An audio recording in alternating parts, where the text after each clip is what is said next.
Donc, je voulais parler un peu des envois d'email avec Django. Donc, bon, là, c'est un projet bac à sable où je fais un peu tout et n'importe quoi dedans. Mais, premièrement, déjà, il y a des constantes à définir. Donc là, pour mon exemple, j'utilise Gmail. Donc là, je vais préciser le SMTP que j'utilisais, le port. Euh, le host user, ici, ça va être mon adresse email. Bon, je l'ai caché dans un fichier d'environnement, mais j'aurais pu le laisser en clair ici. Et là, j'ai le mot de passe qui forcément lui est caché. Voilà. Alors, le mot de passe, n'utilisez pas votre mot de passe Google, ça ne marchera pas. Pour les mots de passe avec Google, si vous voulez tester, vous devez d'abord, donc vous voulez, j'ai fait une recherche dans Google, je suis tombé là-dessus, vous validez, enfin, vous faites la validation en 2 étapes, et ensuite vous allez créer un mot de passe d'application ici, ça se fait en 2 clics, voilà, tout simplement. Euh, Ici, on va parler du coup hop là, de send email. D'email message et où de mail managers et mail admin, c'est sympa. Euh, voilà. Donc, si je vais, donc pour donner un peu de contexte à mes mails, j'ai un modèle ici réclamation où un utilisateur peut faire une réclamation. Il y a des statuts de réclamation, voilà. Donc c'est rattaché à un utilisateur. Puis il y a la date d'envoi, par exemple, voilà. Tout simplement. Donc on va voir ici, on va prévenir un utilisateur en fait quand le statut d'une réclamation va changer. Par exemple, l'administrateur, il passe la réclamation, je ne sais même pas ce que j'ai mis en choix déjà, en résolu, voilà, et ben ça va envoyer un mail à l'utilisateur qui sera prévenu. Donc, euh, ici, je passe en fait sur l'instance claim. Donc, vous allez voir pourquoi. Mais le plus important, c'est ici. C'est vraiment la fonction sendMail que j'utilise. J'ai importé sendMail. Et donc, dans sendMail, ici, on va envoyer un sujet. Voilà, un message qui est ici. Donc je l'envoie de manière dynamique, en fait, j'affiche le statut, du coup. From email, donc from email, c'est donc l'expéditeur, en fait, en gros, si vous mettez none, ça va aller chercher ici. Voilà. Euh, Ensuite, j'envoie à l'utilisateur de la réclamation. Voilà. Claim.user.email, voilà. Et ici, ce paramètre, il vous permet en fait de ne lever aucune erreur.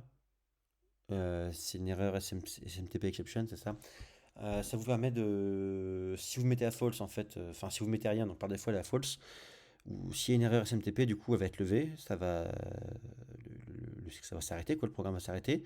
Si vous mettez à true ici, bah, le programme va continuer. Donc il y aura une erreur SMTP, le mail ne va pas s'envoyer, mais en gros le programme va continuer. Voilà. Bon, j'ai mis à true ici pour vous montrer qu'on pouvait faire ça. Euh, donc voilà, donc j'utilise pour mettre du contexte, du coup, j'utilise ça dans les signaux. Donc là, j'ai user notification claim status change. Voilà, donc par exemple, si je prends ce modèle, si l'instance est modifiée, voilà, et j'utilise ma fonction, voilà, et j'envoie l'instance de claim.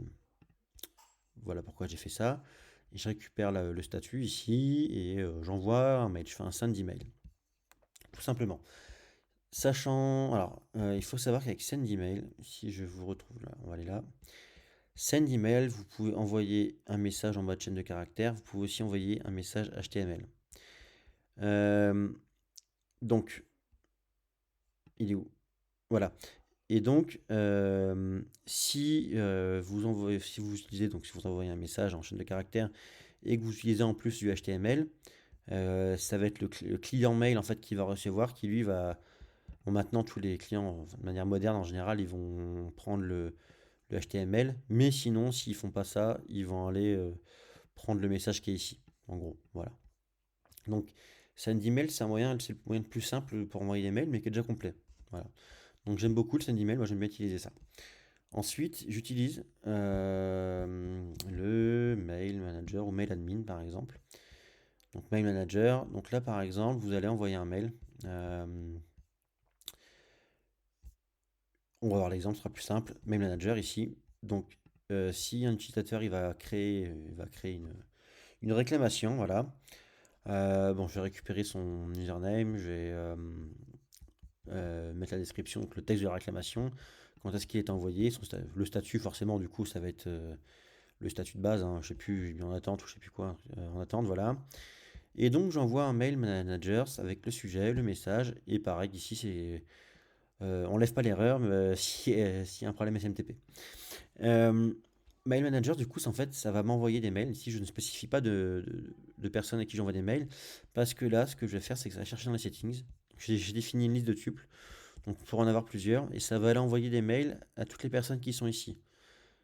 Voilà, donc Mail Managers, et vous avez donc sur le même principe Mail at Admins, ou à la place d'une constante manager, vous allez définir une constante admins. Voilà, tout simplement. Euh, donc voilà. Et ensuite, le dernier que j'utilise ici, c'est la classe email message. Alors j'aime beaucoup, euh, bien que peut-être que le mieux, voilà, si c'est un bon exemple quand même, mais le mieux serait peut-être d'utiliser, je vous montrerai pourquoi après. On va rester pour l'instant sur email message. Donc là, avec email message, ce que je fais, c'est que je récupère en fait, pareil, que j'utilise dans un signal en fait avec le modèle utilisateur. Euh, et ce que je fais, c'est que si un utilisateur, je lui envoie en fait un welcome email ici. Et donc j'envoie l'instance de l'utilisateur qui est créé. Et donc là, ce que je fais, c'est que je vais récupérer l'utilisateur ici, donc dans le HTML body. Donc qu'est-ce qui se passe? C'est qu'en fait, donc j'ai mon sujet déjà. Le HTML body, donc c'est mon fichier HTML que je vais utiliser.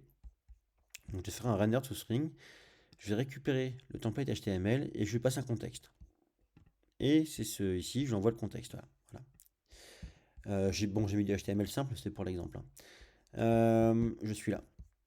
Ensuite, il faut bien lui spécifier que le content subtype, il faut bien le spécifier que c'est du HTML.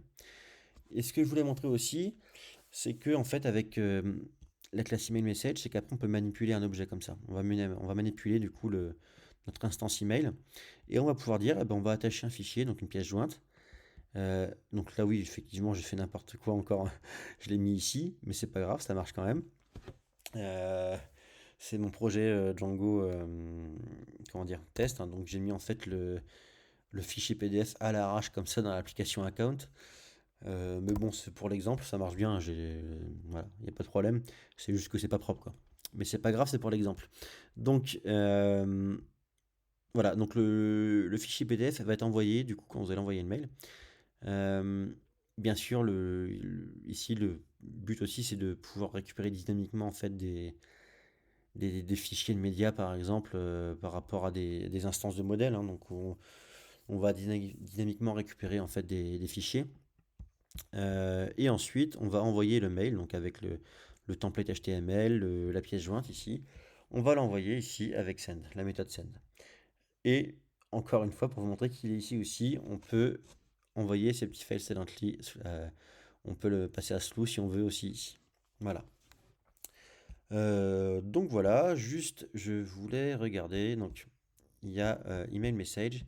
Donc comme je disais tout à l'heure avec SendEmail où on pouvait envoyer donc la version textuelle et la version HTML et que c'est le client mail qui va du coup selon s'il est capable de lire du HTML qui va afficher le HTML ou je crois même qu'en tant qu'utilisateur de préférence on peut choisir si on préfère le textuel ou le HTML il me semble d'ailleurs sur certaines boîtes mail.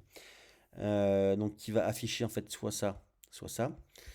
Mais donc là on avait email message mais apparemment donc avec email message on peut envoyer, par exemple, qu'un type, soit vraiment en texte, soit en HTML. Que là, ici, vous avez email multi-alternative, qui lui va hériter de email message. Et en fait, vous allez pouvoir, du coup, plus facilement envoyer du texte et du contenu HTML.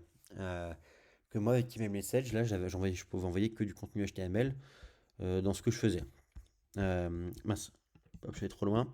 Oui, donc je disais, donc là j'ai envoyé du HTML. Bon, après on peut envoyer du texte, mais là c'est soit l'un soit l'autre avec email message.